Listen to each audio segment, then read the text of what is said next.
Jnanatimirandasya Jnananjana Shalakaya Chakshunamilitan Jena Tasmai Shri Gurave Namaha Gurave Gaurachandraya Radhikaya Tadalaye Krishnaya Krishna Bhaktaya Tadabhaktaya Namo Namaha Yam Pravajantam Anupetya Apetya Krityam Rapayano Virhakatara Ajuhava Putreti Tanmayataya Tadavo Binedus Tam Sarvabhutam Hridaya Munimanatosmi Narayanam Namaskritya Naram Chaiva Narottamam Devim Saraswatam Vyasam Tato Jayamudirayat Bhaktya Vihina Parara Lakshay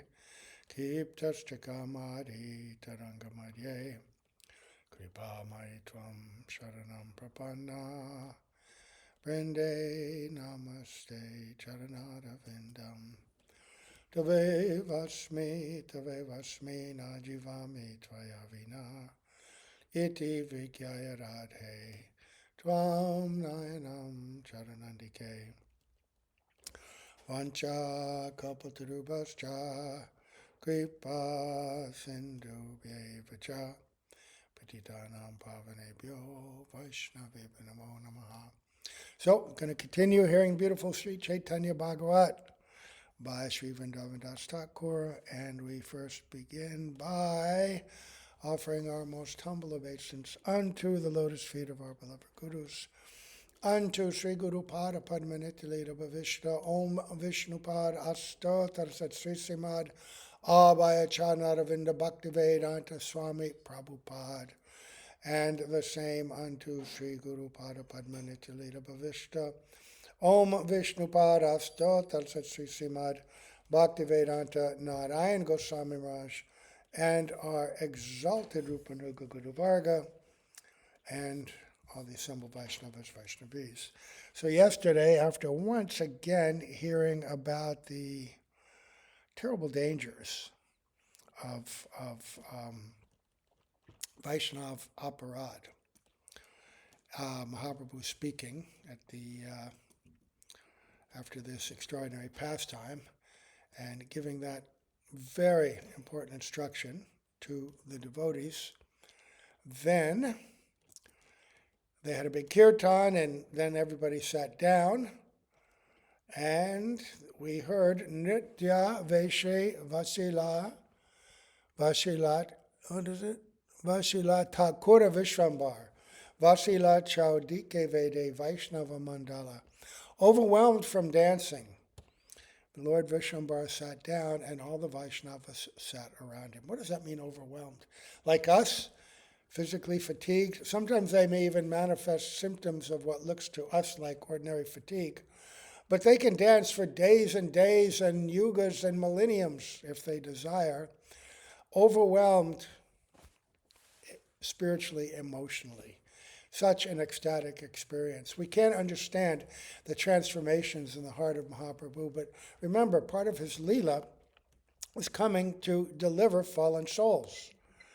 And this is a pastime when in the Jaiva Dharma, Brajanath is asking Babaji Maharaj about why this material world has to be here, the Leela of the Lord to deliver us, but why couldn't he just make us all pure, right? So we didn't have to go through all this. After all, he is Karunamayi, right? But then Babaji Maharaj says, but he's also Leelamayi. That is, he is the embodiment of unlimited pastimes. So why should this pastime of deliverance be not there? In other words, this gives him great pleasure to deliver the neglectful souls. I was just reading a beautiful series of quotes yesterday from one of my god sisters, Leela Shakti, was quoting Srila Bhakti Siddhanta Saraswati Prabhupada. And in it, he was describing why the conditioned souls fall here from the neutral position. He made it clear that it wasn't from Vaikuntha itself, the Vaikuntha planets or Goloka Vrindavan, that it's from the neutral position. In Shanta Ras, not Shanta Ras, Shanta, where one has not developed yet the propensity for service. One is situated spiritually, but the propensity for service is still dormant. And some souls look to the spiritual realm and they're infused with that quality, and they go there. And others have the free will and they're still independent and they're neglectful. And so they wander to the other bank, so to speak, glancing at the material world and become overwhelmed by that.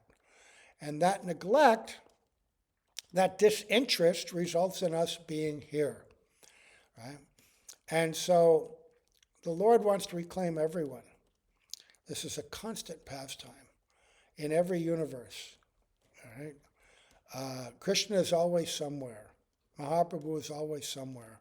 The different incarnations and avatars are always somewhere in every millennium to attract the conditioned souls. And so, when somebody does come to bhakti, and especially in Mahaprabhu's Leela, where he's giving this very rarefied form of prema to himself and to whomever that conditioned soul may be attracted to, any particular avatar. And when that happens, it gives the Lord such great pleasure. We already heard how much pleasure it gave the devotees, right? They were so happy to see Jagai and Madhai transformed. And now Mahaprabhu also, and dancing in ecstasy, right? And so it's not stated, the different kinds of ecstasy. When Mahaprabhu is dancing at Srivasanga, all the different devotees are dancing and chanting the holy name and internally experiencing their own particular ras with Radha and Krishna or any other avatar. Mahaprabhu is experiencing the moods of the gopis and specifically Srimati Radhika, also in Rath Yatra. So when he's dancing, this is there, but also the ecstasy of his Leela as, he's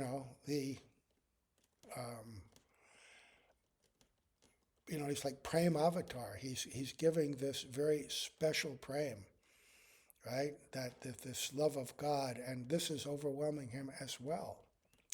So overwhelmed from dancing, Lord Vishwambara sat down and all the Vaishnavas sat around him. Now this is interesting. Listen to this.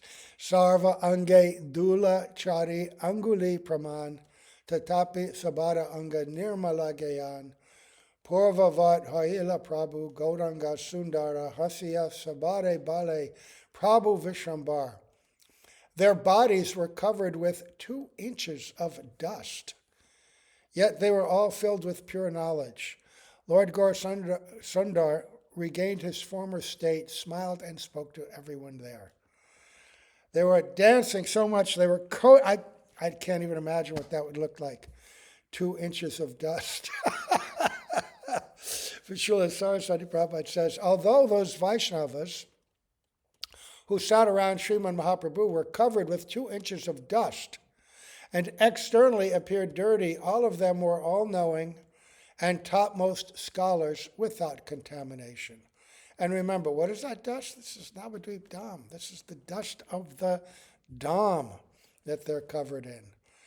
Remember when Krishna returns from cow herding, the gopis describe in Gopi Geet how he's covered in dust. His hair is filled with that beautiful gray goduli, his body, his face, but somehow it makes him even more beautiful. Right? He's ornamented with the dust of Braj, which has been touched by his own lotus feet and the lotus feet of his beloved devotees.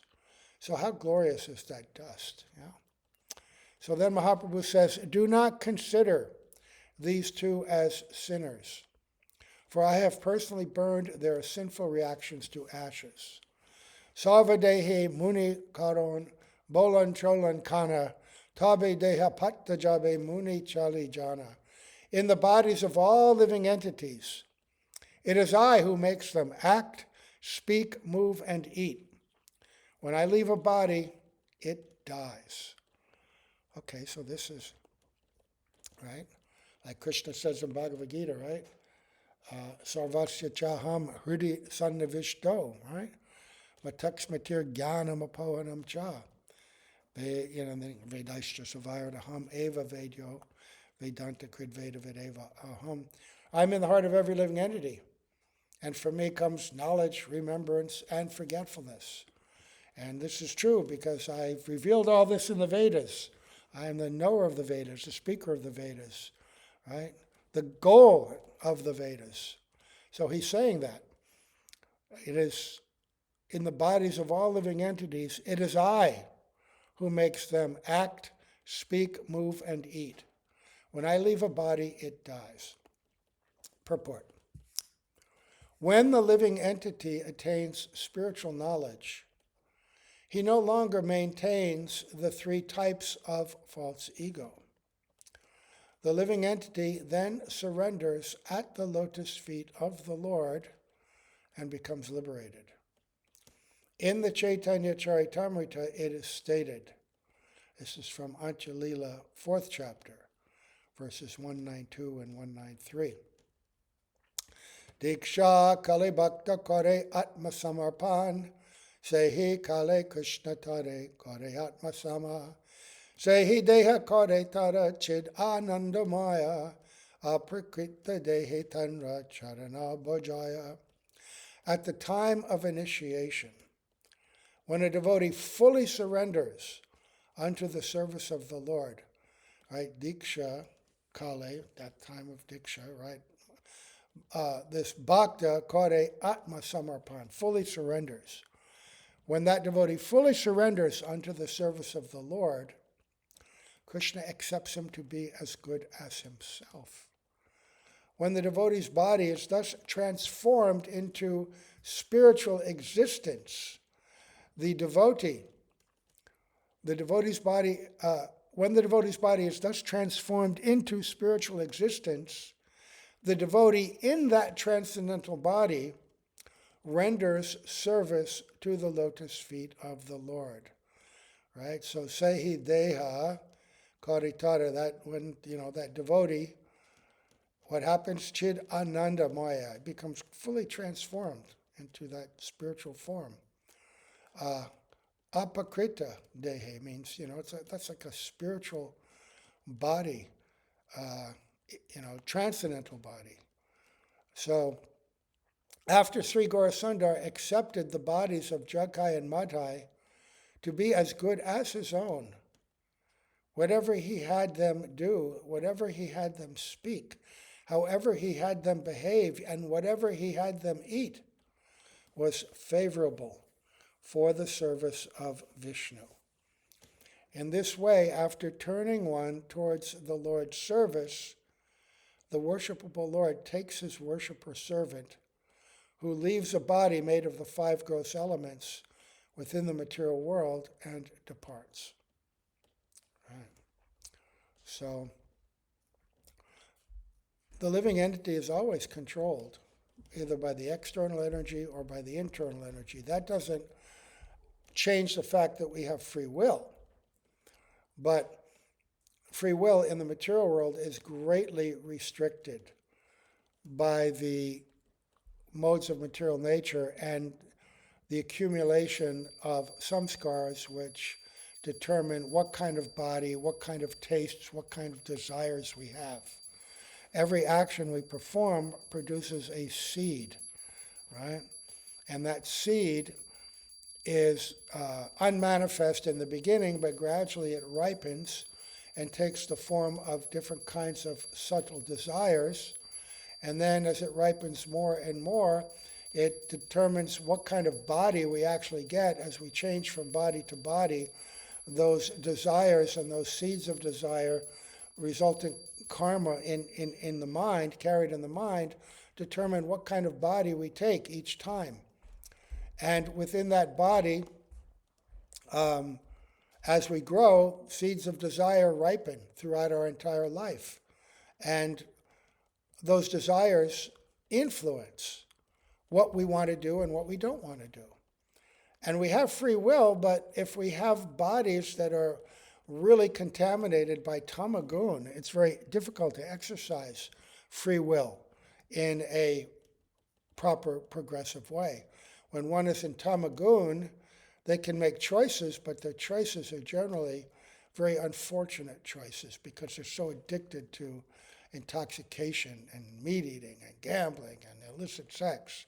And they're controlled by these desires. Very hard for someone like that to transform. Right? And this was the state of Jagai and Madhai. Right? But when the whole Varnashram system is meant to regulate one's activities, and so if one performs activities appropriately according to the rules and regulations of Varnashram, then gradually, one is restricted from the grossly contaminating activities and is gradually purified and can take birth progressively in higher and higher kinds of bodies, right? And in higher and higher modes of nature, right? So when one is in the mode of goodness, one has much greater control over the senses and over one's activities, and also has the purified intelligence to understand what is good for them in the ultimate sense and what's not good for them in the ultimate sense. And we, even as devotees in the Kali Yuga, we see that having been born with bodies that grew up in a culture that's predominated by Tama and Rajagun, even though we are enlightened and know what's good for us and what's not good for us, still those desires challenges us.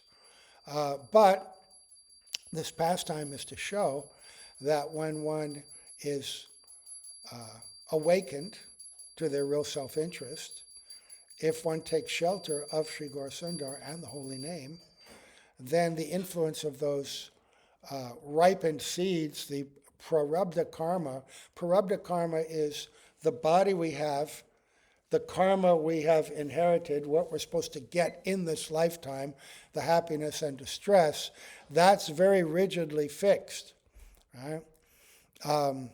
But bhakti can destroy even that.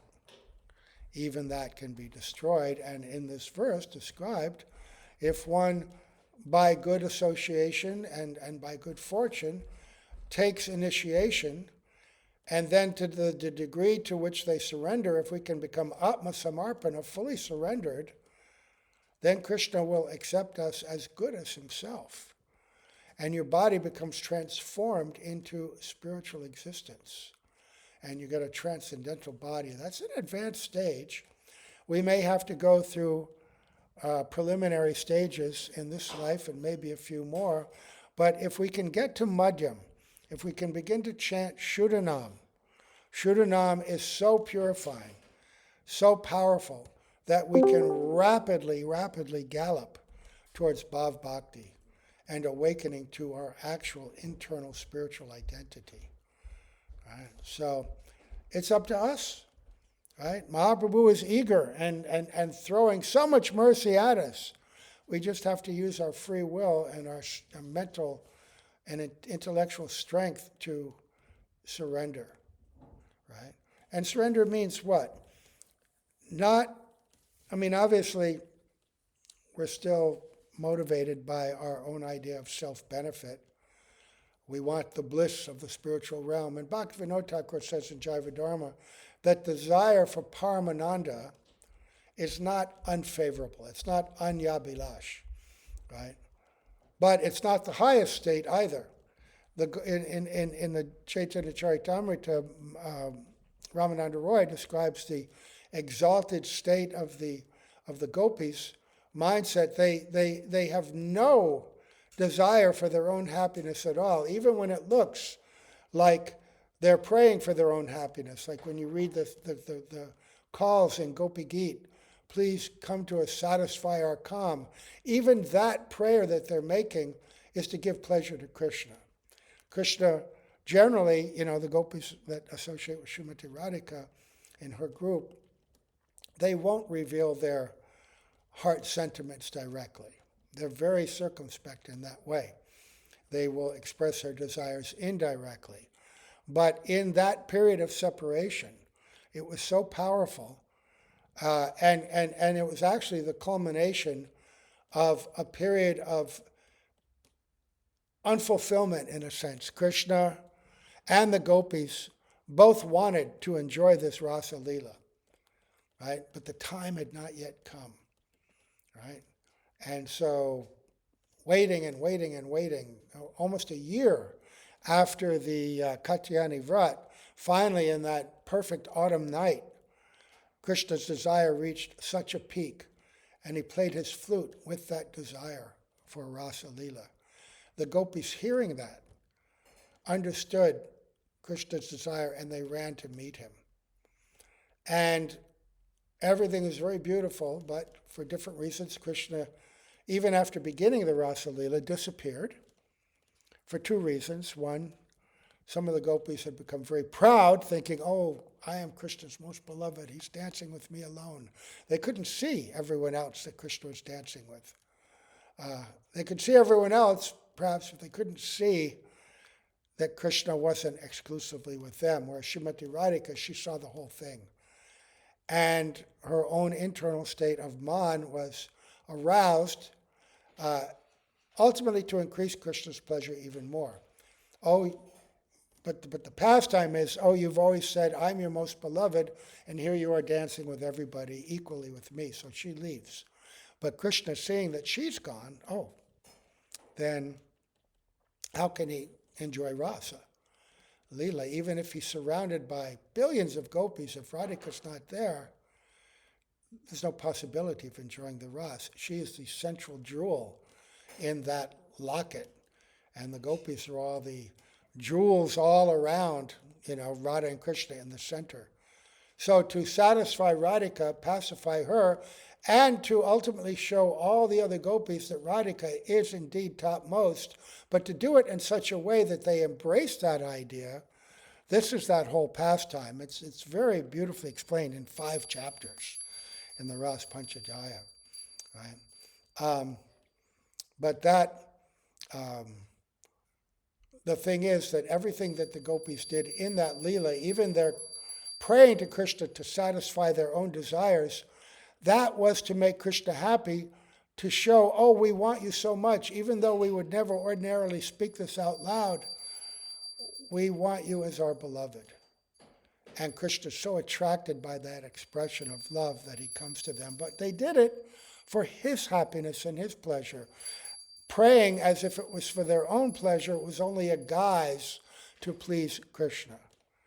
And ironically, however, and this is also described in Chaitanya Charitamrita, that still, even though they weren't seeking their own pleasure, when Krishna came to them, they experienced pleasure unprecedented amongst devotees. No one experiences the joy and happiness that the gopis experience in their love for Krishna, even though they're not seeking it.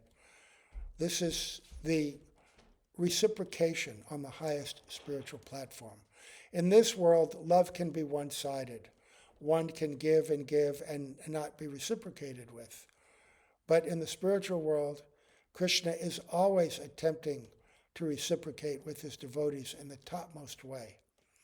Yayatamam padyante tangstataiva bhajamyaham. Right? All of them, as they serve me, I'm always reciprocating and rewarding them accordingly. So this is the beautiful thing.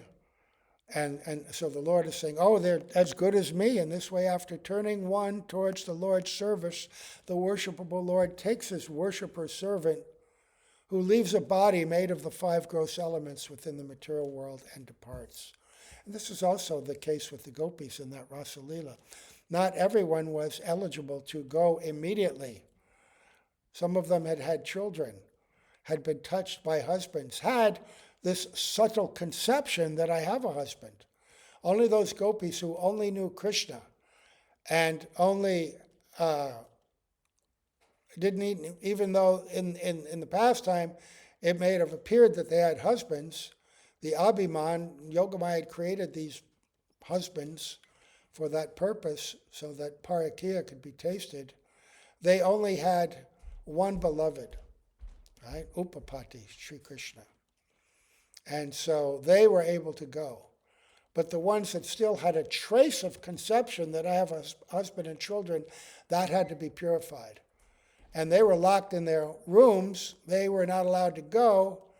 And in that separation, some of them even dropped that conception. Their separation was so strong, it burned to ashes that last tinge, subtle tinge. They already had great prem, unprecedented prem, but the most subtle tinge had to be purified.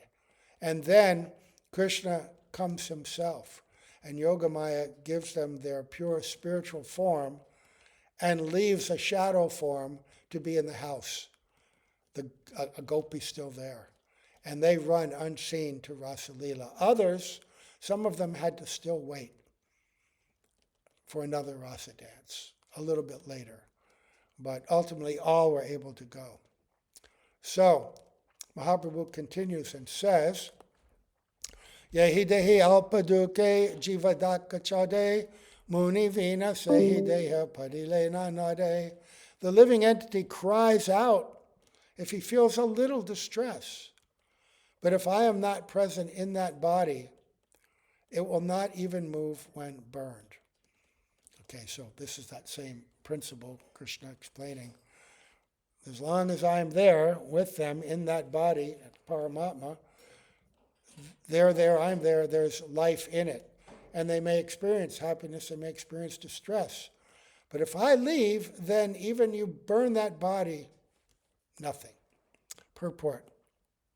When a conditioned soul feels a little distress, he shouts loudly because of impatience. Oh yes, I do this every day. Oh God, why me? Oh, I'm so much pain, distress. Oh God, please let this go. Unfortunately, my prayer means, please remove my distress so I can enjoy in this body. The devotee's cry is, let be removed from the distress of forgetfulness and neglect and,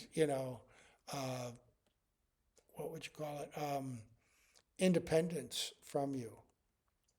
Let me be free from all that. That's the real pain. When the Lord and the devotee leave a body, it does not react, even if it is burned with fire. The Lord is transcendental and has supreme consciousness, while the living entity is a fragmental spiritual particle. As long as one does not have the propensity for transcendental service due to the absence of Krishna consciousness, one becomes controlled by three types of false ego and continues to display independence.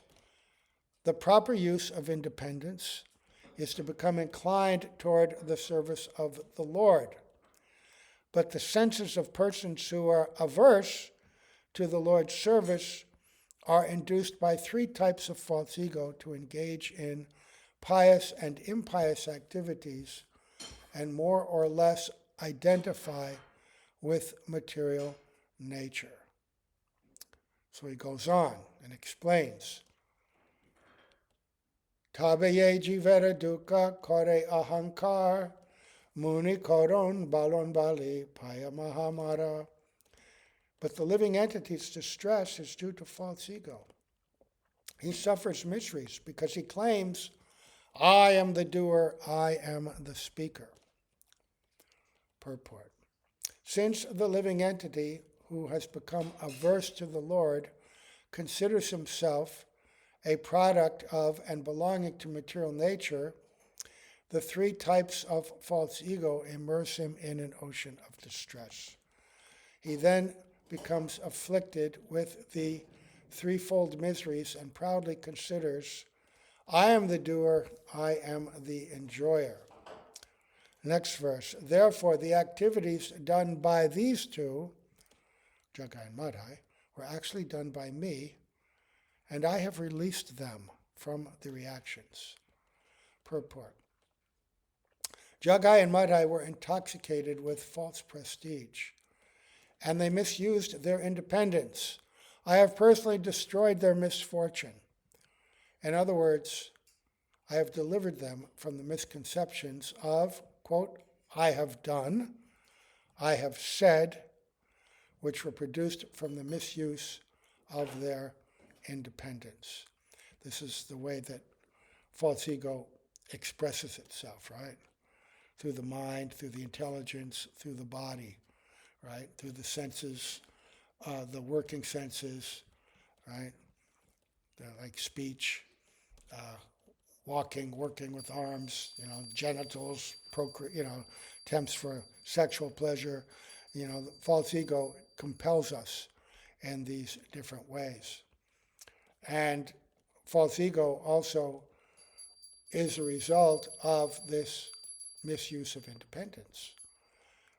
If independence is happily dedicated to the service of the Lord, then independence is given to greater and greater degrees. The gopis have the greatest independence, such that they can even defy Krishna's expressed desire directly. But because everything they do, including their independence, is meant for the happiness of Krishna, it's so pure that it creates wonderful, wonderful pastimes. So this is something that's not necessarily fully understood, even by other gopis. For instance, the man, or the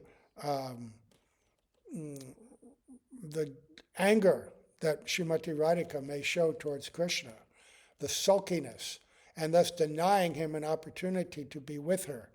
Even though he wants to meet, she'll deny him.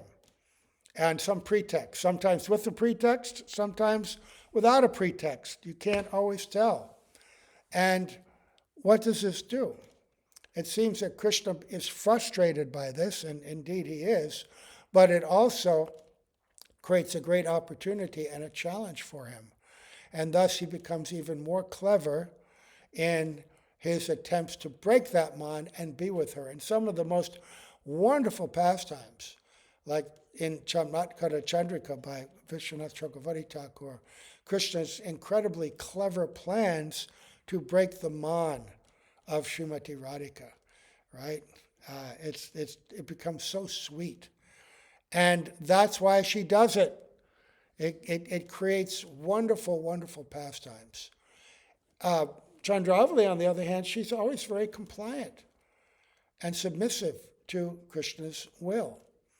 And of course, she's so sweet, so soft, so beautiful, right? And she gives Krishna great pleasure. She's Radhika's own expansion, right?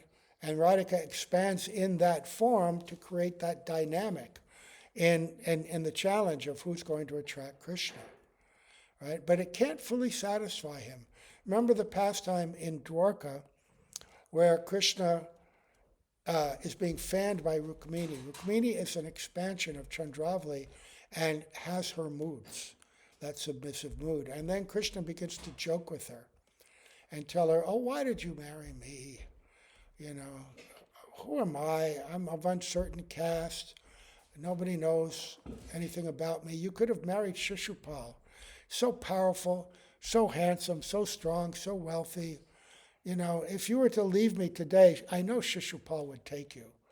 And you'd probably be happier, And he's teasing her like that. But Rukmini is so soft and submissive, she doesn't realize that he's joking. And she faints in distress, thinking that Krishna may leave her. Krishna revives her, fans her, takes her in his arms, and speaks such sweet words to her. He says, oh, please forgive me. I didn't mean to distress you. I was only joking. You couldn't understand it, though. When I was in Vrindavan, I used to joke like that with my gopis. And then they would respond to me in some angry way. And I wanted to enjoy that same mood. of their anger towards me. And so I said these things to you. I didn't mean to disturb you. So he was showing that that is something that he really enjoys. Right? So the gopis have independence, which even other gopis like Chandravali cannot fully understand. Right? But the greater the love, the more selfless the love, the more the independence. And Bhaktivinoda Thakur explains that in that beautiful song, Shuno He Rasika Jana, that if the devotee performs Vaidhi Bhakti very, very nicely, Krishna will give them the opportunity to practice Ragmarg, Raganuga Bhakti, right?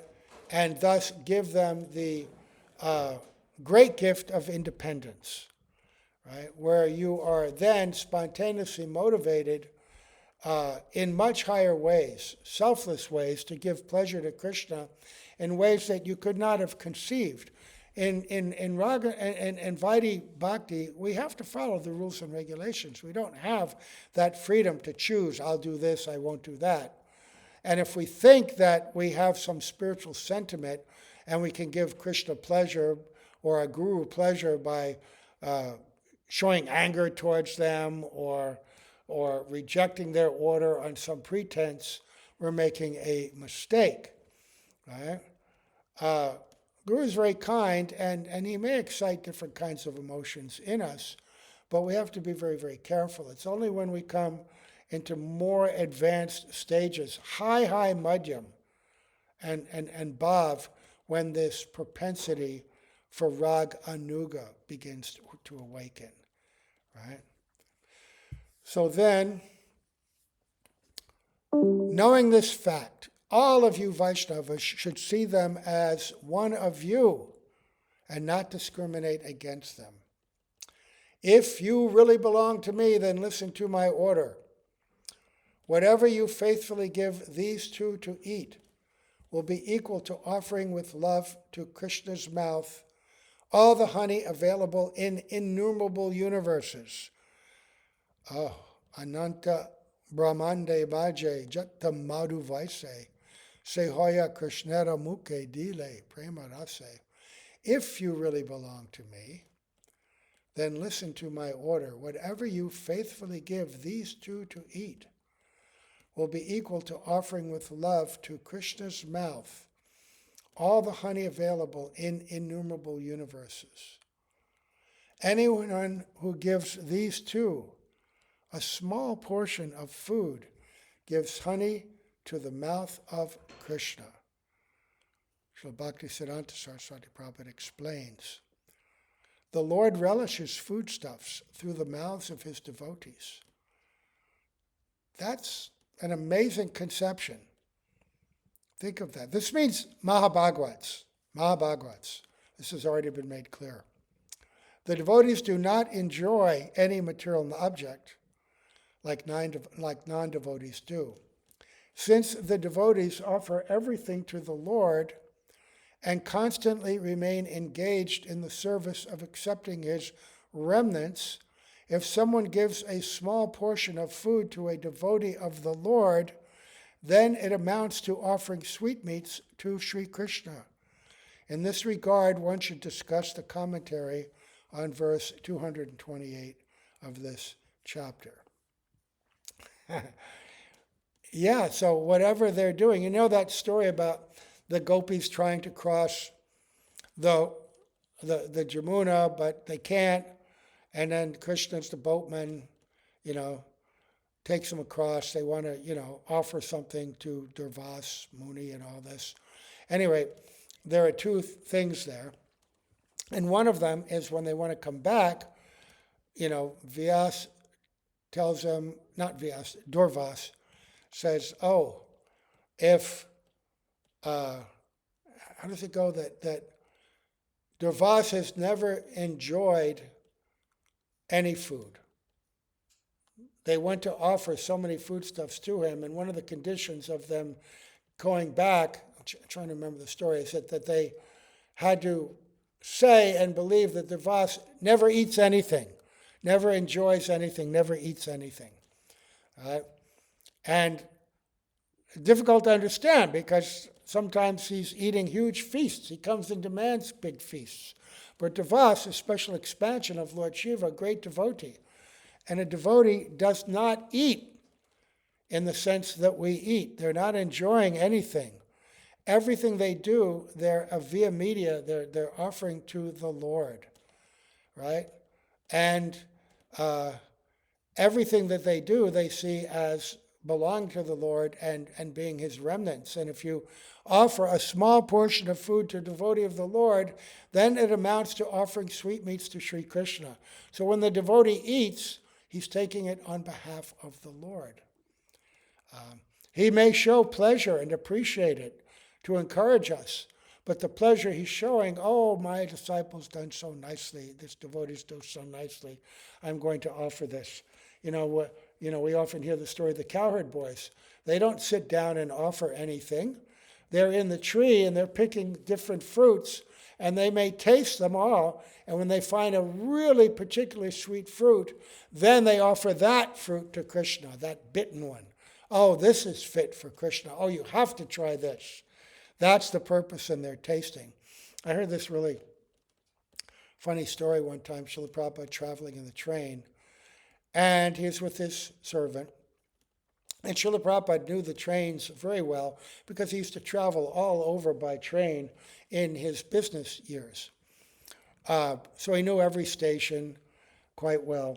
And they were going to be stopped for, some stations you'd stop longer, 20 minutes, half hour, while in those days they put more wood or coal, had to get more coal because in those days it was coal, and water and change out everything in the train, for the food cars and restaurant cars. So they were there for about a half hour.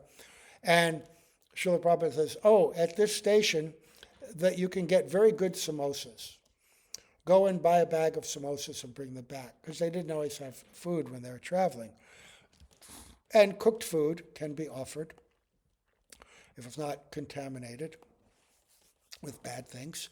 So he said, these are very good. So the disciple brings back the bag, because Srila Prabhupada said, we'll eat the samosas, and he puts them on a little plate, and he has a picture of Srila Prabhupada on the table, and he begins to offer them, right?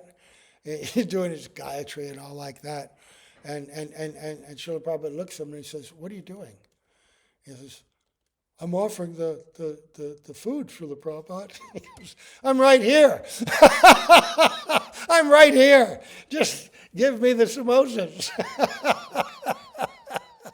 This is, it was a good sentiment, but he didn't, not really mature in understanding the process. In Vaidhi, we're very concerned with rules and regulations, right? Appropriately so.